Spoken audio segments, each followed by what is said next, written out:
match that began dramatically in each of the batting innings for Lucknow and Gujarat ends up in a victory for the franchise from the West. The Gujarat Titans, in their first ever match in this tournament, end up with a victory. For the longest time, it looked like they should have won anyway, but Lucknow came back into this game. We'll summarize everything that happened, but I want to get first reactions on Cricbuzz Live to wrap up this Monday night between two new franchises.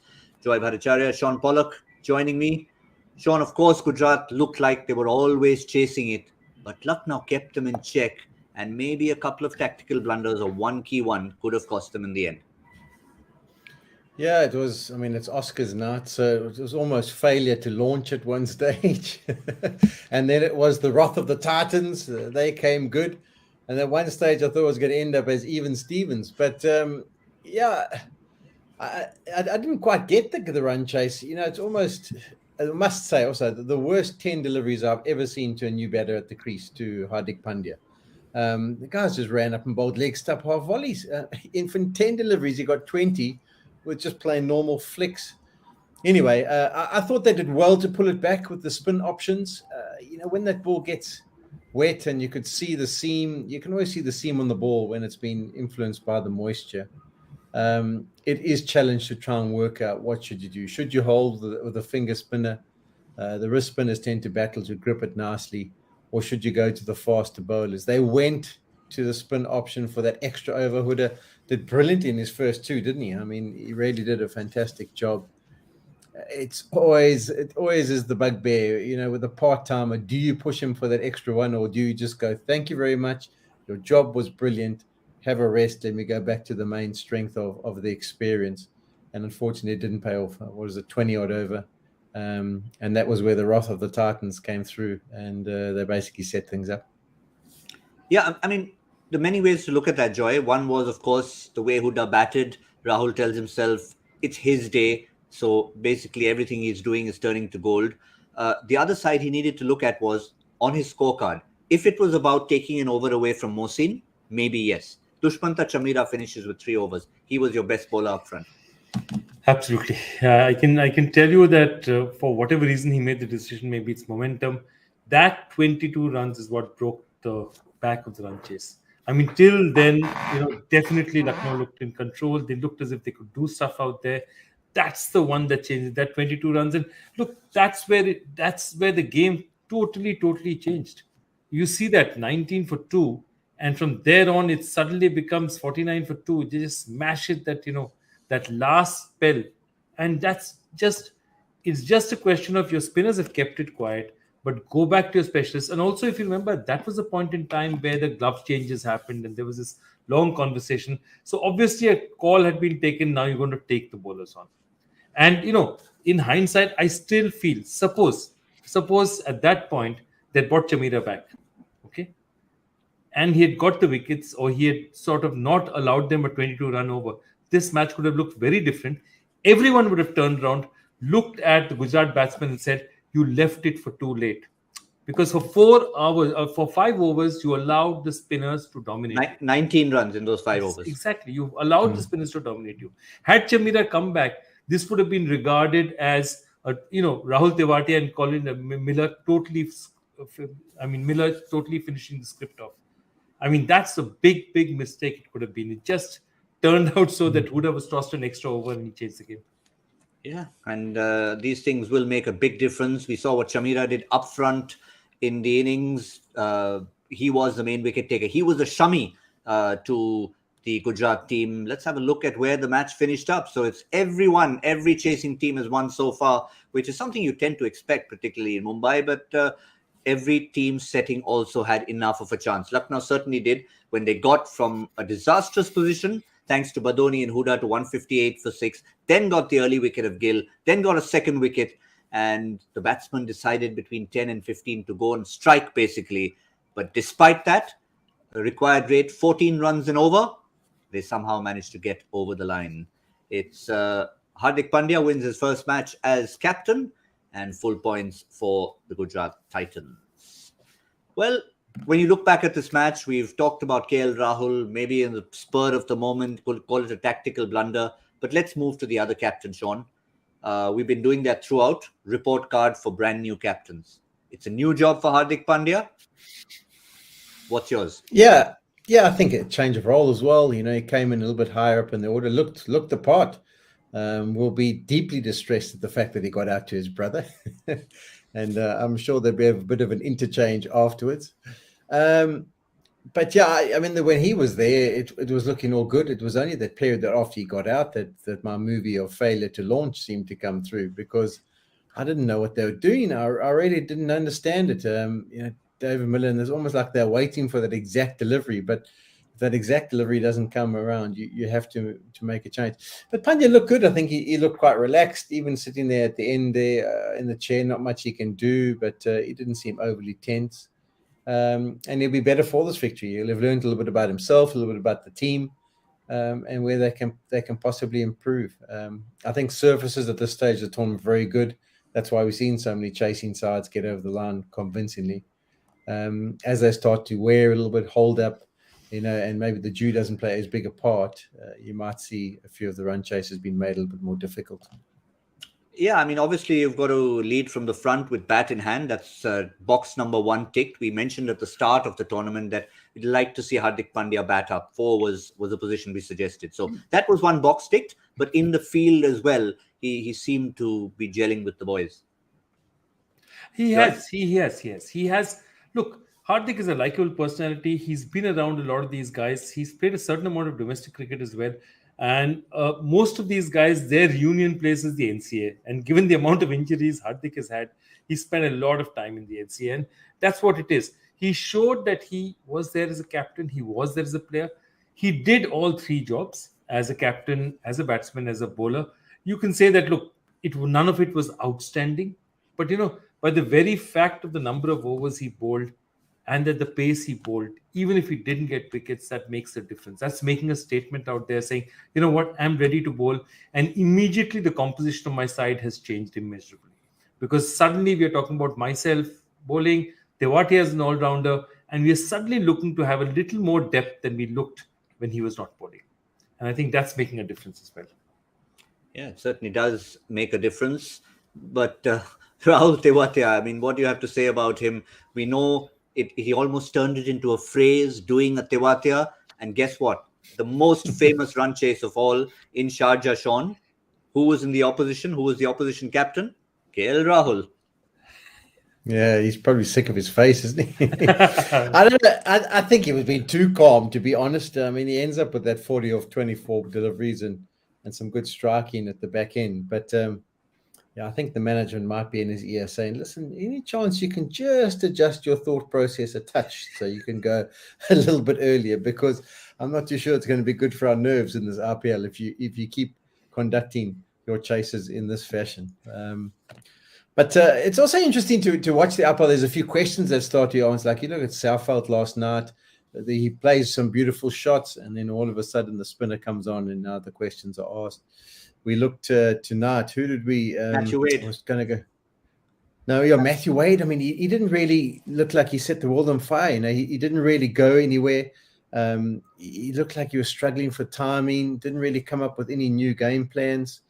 So yeah, it looked like he was struggling. But Shankar as well. I mean, that short pitch bowling that they bowled at him, it gives him. All these guys are walking away from the first match thinking, I've got some work to do here, because guys are starting to work us out and come up with some good plans. I don't think they've come up with the right plans to Tewatia because he keeps getting them over the line. But yeah, they'll try and apply some pressure if he's going to keep taking it late. Yeah, I mean, they needed, this was a kind of run chase, Joy, they needed to do far more calmly than they ended up doing, because there was nothing really in the surface. A bit like what Punjab did. They were very calm up front, Shikhar Dhawan, Mayank Agarwal. They didn't panic, even though there was 200 plus on the board to get. And they sort of cruised along in that sense. Here, there was Shubman Gill starting off by playing a shot that I don't think he ever plays. Then there was Shankar. Then Matthew Wade hung around for a while, and you thought, okay, it's in his hands. But he was striking at 110. Yeah, and not only that, he swings completely across the line. I don't know what he was trying out there. And you've just lost a batsman at the other end. You've just lost Hardik Pandya, who's a set batsman at the other end.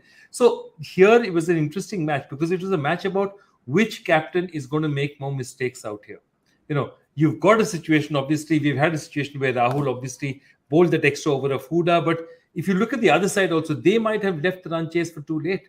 So there's a lot of mistakes on both sides. It was an exciting match, very mixed. Both teams would look at it and said, both of them would look at it and said, we had lots of chances to seal this match, and especially Lucknow would be looking at it and saying that, you know what, given that we were 29 for 4 and where we reached, we should have won this match. We should have finished this match.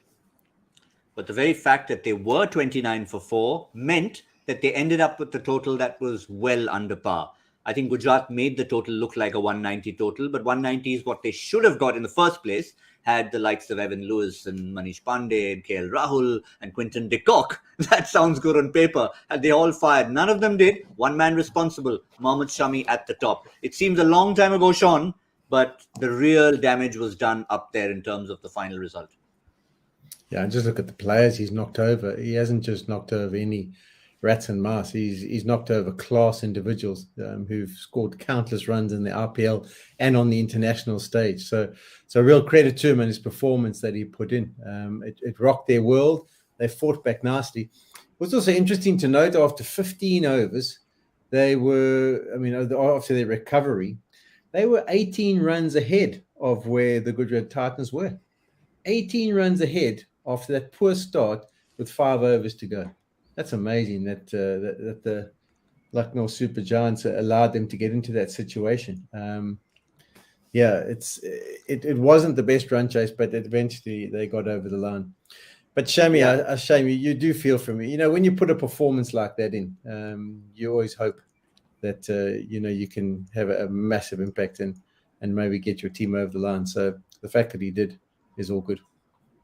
Yeah, well, it was one of those situations, that 18-run gap that Shaun's talking about. They ended up scoring at 15 plus and over in the last 5 when Miller and Tewatia got going. It just showed how much urgency had to be shown because the required rate was 14 plus at one stage. But to finish off on Shami Joy, we know he's done it. He's done it at the international level. He's done it across formats, all 3 formats of the game. But here, it was needed right at the top, as Shaun said, against class batsmen in a manner which as a fast bowler, you'd love to sort of put on a mantelpiece every day. Exactly. See, not a single wicket was something where the batsman was taking a chance or, he was hitting, he was caught. Unplayable first delivery that, gets Rahul out. Then you have that, again, the situation of where you one bowled, which comes straight in. And then the third ball just takes off the off bail. I mean, these are unplayable deliveries. It's not that the batsmen look and say, I shouldn't have tried to play that shot. They were out. They were not able to play. There were 3 Jaffas he bowled in the first 2 overs.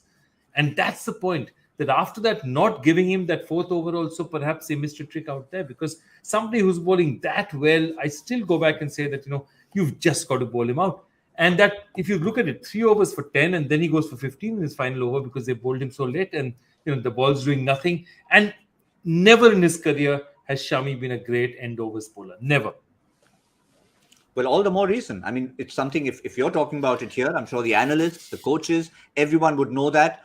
And 2 reasons. One is if you're not really a specialist at the death, Shaun. And 2, if you've got that momentum going. 3 overs for 10, finish it off. You've got 6 bowlers.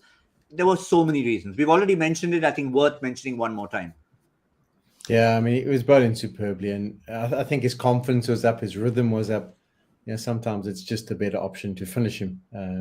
Let him try and have a massive impact in those first 4 overs that he can possibly bowl, and then take it from there.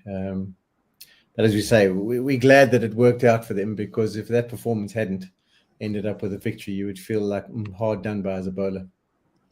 Yeah, you certainly would. But on the other side, for Lucknow, who didn't really look as if they'd have too many places to turn to, Joy, we talked about Bishnoi. He didn't end up with a wicket. We were looking, where would it come from? Avesh Khan, could he be the key?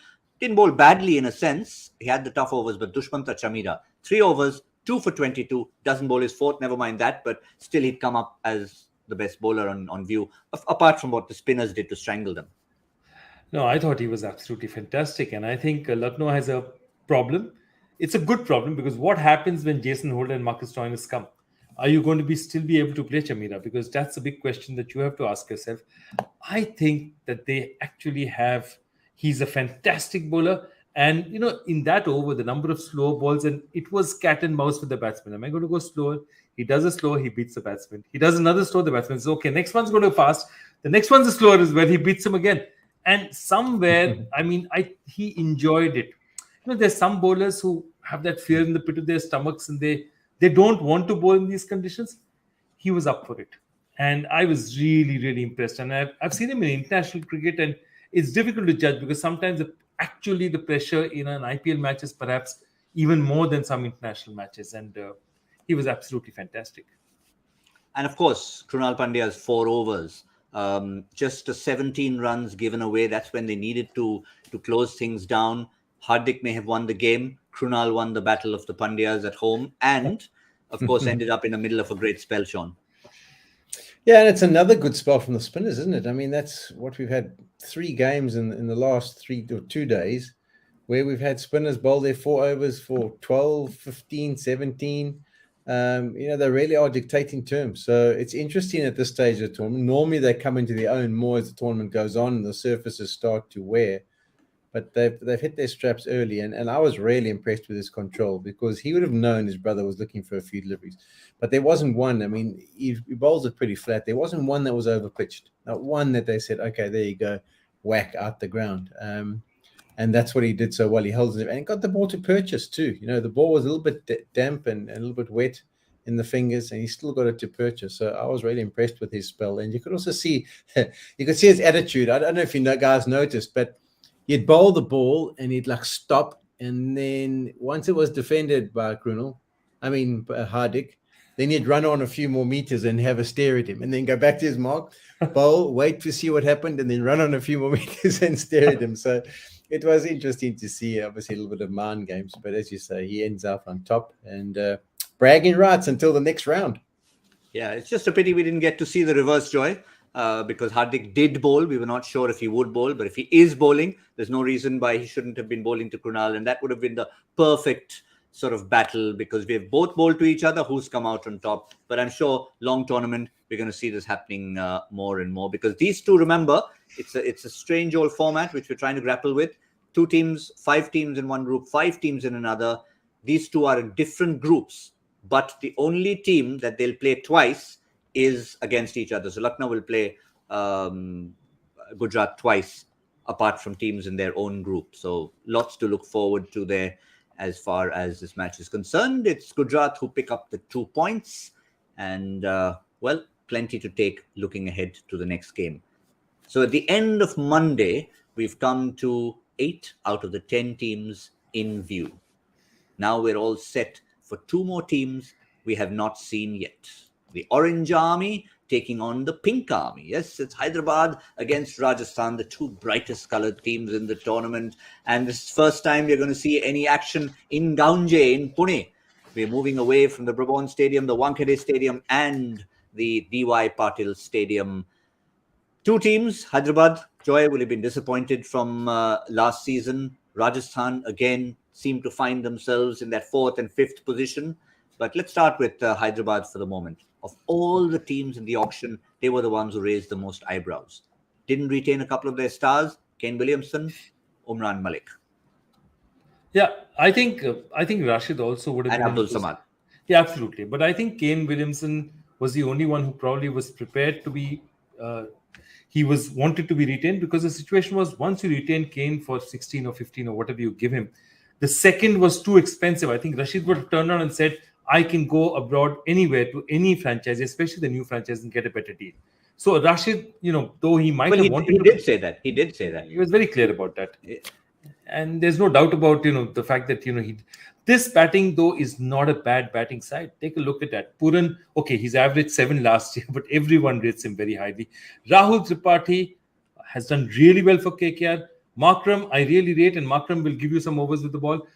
The interesting thing is the amount of money, not that he was retained. Abhishek Sharma was not retained, he was bought back. The amount of money he was bought back for. He went for about 6 crores. That means there were other teams after him as well.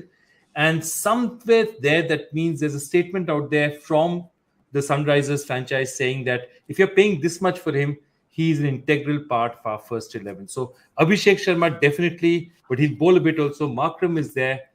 It's a very different looking Sunrisers side from the side we're used to because, no David Warner, no Rashid Khan. I mean, Johnny Bairstow. No Johnny Bairstow. These are mountains. So only Kane Williamson is left of the old No bunch. Jason Holder. No Jason Holder. Yeah, true. Towards the back end of the last season, he really came into his own. So lots of names missing. They even had the second Afghanistan spinner in their lineup in Mujibur Rahman and Nabi. They had Nabi, Mujib, Rashid. So very different. But Joy, to add to your point about Abhishek Sharma, he bowls a bit, but they have said he will open the batting. So Abhishek Sharma opens the batting. So that makes him an integral part of the lineup. Shaun, bowling for you. Umran Malik, of course, express pace. Who along with him? Yeah, he's exciting, and obviously Bhuvi and Natarajan, they've been part and parcel of the Sunrisers. I suppose the biggest thing change there is, as you mentioned, Rashid Khan. I mean, he was almost a bit of an establishment for them. He was who they almost built their middle overs around. So they're going to have to find that extra option and see what they can possibly do. Washington Sundar must step in. But it's challenging. As a finger spinner, you get two right-handers at the crease. You can have a night like tonight where there's a shorter boundary. It's not going to be as easy for them to squeak those overs and control the game as brilliantly as they have with Rashid in the past. So I look to see who's going to step in and try and fill that role and how they're going to try and manipulate things around. Obviously, Kane will have given it a lot of thought, but it still needs to be implemented. Just have one more look at that before we go to Rajasthan, Joy. In terms of the overseas players, Kane Williamson obviously picks up that one slot. But we've got Romario Shepherd, who will be eligible. He's not part of the test team in the West Indies, so he'll already pretty much be part of that squad. Marco Jansen, I think, will probably have to wait before he gets in there. So Markram, Puran, Williamson, does one more get in for you? Does Shepherd get in for you, for example? Yeah, I think he does. I think definitely he does. Shepherd definitely gets in because I think what they're looking at is making an all-rounder heavy side. Washington Sundar, Romario Shepherd, they have the core of two players out there. They think Markram will also give them something with the ball. Abhishek Sharma. So you have four guys who can bowl. Maybe two of them are going to give you just 2 or 3 overs each. And remember, in that bowling attack, I don't mind. You could very well see Kartik Tyagi bowling as well. Because Kartik Tyagi was pretty impressive last year. Yes, Bhuvi has always been their top bowler, but Bhuvi hasn't really been in form in the last couple of years. Umran Malik, again, tear-away fast bowler. But Kartik Tyagi is somewhere there in the mix, and I think he's a vital part of their plans as well. Natarajan, just hope he's back from injury because, I mean, he was spectacular that season, and then he's just completely missed a total season. Seeing Natarajan back was good for Sunrisers. It's fantastic for Indian cricket. Yeah, I'm sure Umran Malik will love to be around someone like Sean Abbott, who can really crank it up. And he's improved as a T20 player in the Big Bash. He was just an out-and-out, probably a longer format player, but he's improved in that Big Bash. Moving on from orange to pink. Now, this is where you have the top of the order, Shaun, that is looking destructive. I mean, again, it's on paper, of course. But when you talk Yashasvi Jaiswal, Joss Butler, Sanju Samson, and Devdutt Padikkal, even before you've got to Shimron Hetmyer. Yeah, that's impressive. That's a lot of hitting, isn't it? It's exciting to see. Padikkal was brilliant. I'm sure they would have loved to have held him on at the RCB, but 2 exciting left-handers there. You got Hetmyer, you got the explosiveness of Butler, Sanju Samson. I think he played some fantastic innings. So they've got a real strength in that batting department. The rounders probably, well, not as strong as they could possibly be. I mean, you can go your Neesham, you can go your Mitchell, but I do like their bowling options. I like the way they've changed it up. I was excited to see those 2 in combination, Chahal and Ashwin. I think that could be really exciting to see. Yeah, and of course, with the fast bowling department, Bolt and Prasidh Krishna, the talk of the town, as far as, one of the things Kolkata will probably regret losing out is Prasidh Krishna, Joy. Yeah, look, I think this is a very exciting side. I think their biggest weaknesses is 6 and 7 possibly. Because if you look at it, the top 5 batsmen almost pick themselves. You have 3 bowlers who literally pick themselves. You obviously have actually 4 bowlers who pick themselves. So basically, if you look at the people who said, Krishna, Bolt, Chahal, Ashwin, 4 bowlers pick themselves, 5 batsmen pick themselves. The big question is, who are the all-rounders or who are that 6-7 that they're going to play? Riyan Parag, Nathan Coulter-Nine. I like Coulter-Nine, but is he enough of a batsman to bat, or do they trust Ashwin at 7? Those are the questions they'll ask themselves. Obaid McCoy is a great choice because he does things which I think will suit, especially on a ground like Pune. It might just suit his kind of bowling. Yeah, done Who a would lot you go of for, it. Joy? Neesham? You don't think Neesham as well? What we saw in the back end of the last IPL? Who would you go for? Neesham definitely. Look, Neesham is a good choice. I look. They need another Indian out there. That's the one problem that they have. They might, because if you look at the international stars, they'll definitely play Butler. They'll play Hetmeyer. And Bolt. They'll play Bolt 3. So one of them, they can pick a Coulter-Nile or one of those guys. So they could go Coulter-Nile, then they can't go with a Neesham. They'll have to go with a Riyan Parag or somebody else. So that's the only problem that they'll have, that the fourth player, who has to be an Indian, who possibly, if he can bowl a little bit, give them a little bit of flexibility. I think that's the one that they're a bit worried about, because none of the others bowl. Sanju doesn't bowl, Josh doesn't bowl, Yashasvi doesn't bowl. None of the top 5 bowl really. So that's something, the Indian bowler. So that way, Riyan Parag probably might just select himself simply because he bowls and can give them a couple of overs. And I think what's going to happen with them is they're going to be in a situation is, if their fifth bowler goes for runs, or one of their bowlers has a really bad day, they might struggle a bit. Otherwise, this is a really good squad. Yeah, I mean, if nothing, it just does look exciting. The top of the batting, the top of the bowling. If they can fill the little gaps in there, look out for the men in pink this season. 10 teams, remember.